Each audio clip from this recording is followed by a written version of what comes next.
Hi, my name is Jacob. And I'm Kirsty. And today we're going to be talking about some of the legalities of being a teacher.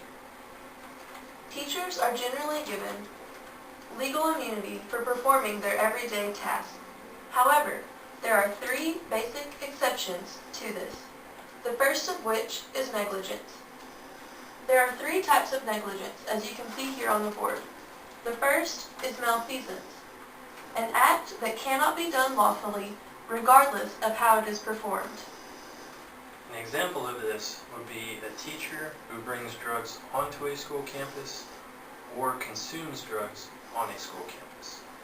The second type of negligence is nonfeasance, which is a failure to perform an act that one has a duty to perform. An example of this would be if a teacher was to leave a classroom to make a personal phone call, and while the teacher was out, a student was hurt in the classroom.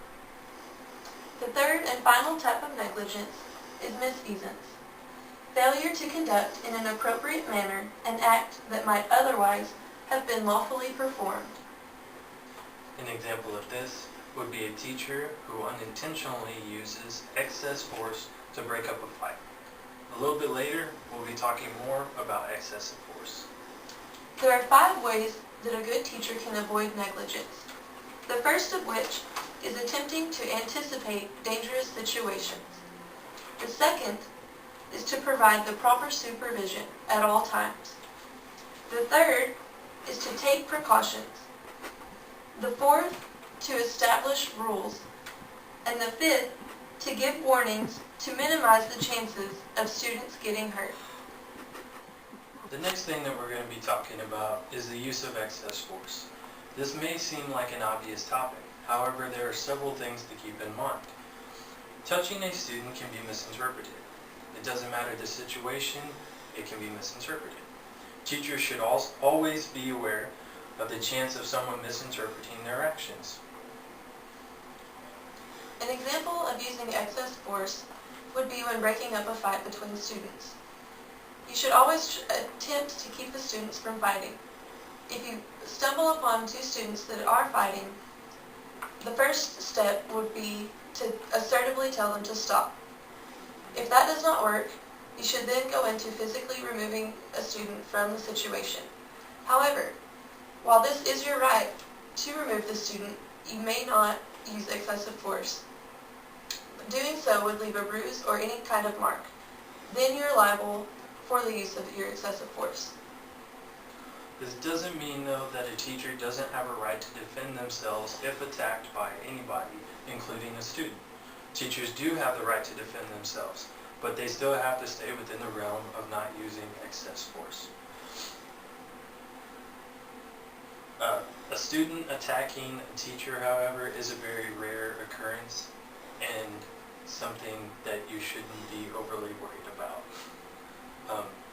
It is important as a teacher to be cautious and aware in any situation.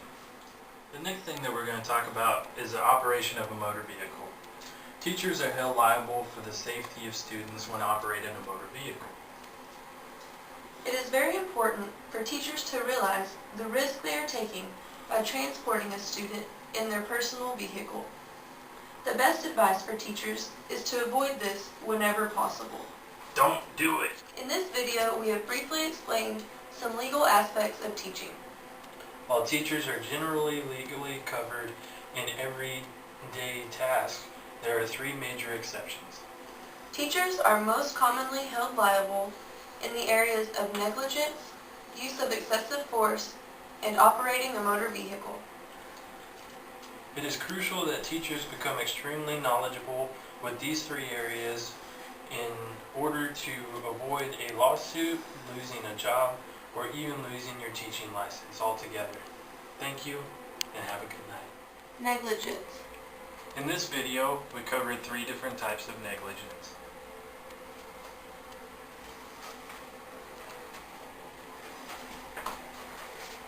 Use of excessive force. Use of excessive force is very easy to misinterpret.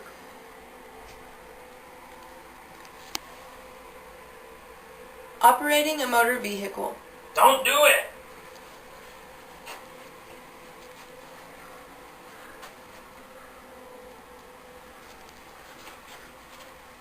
Kirsty Wright, and Jacob Perner.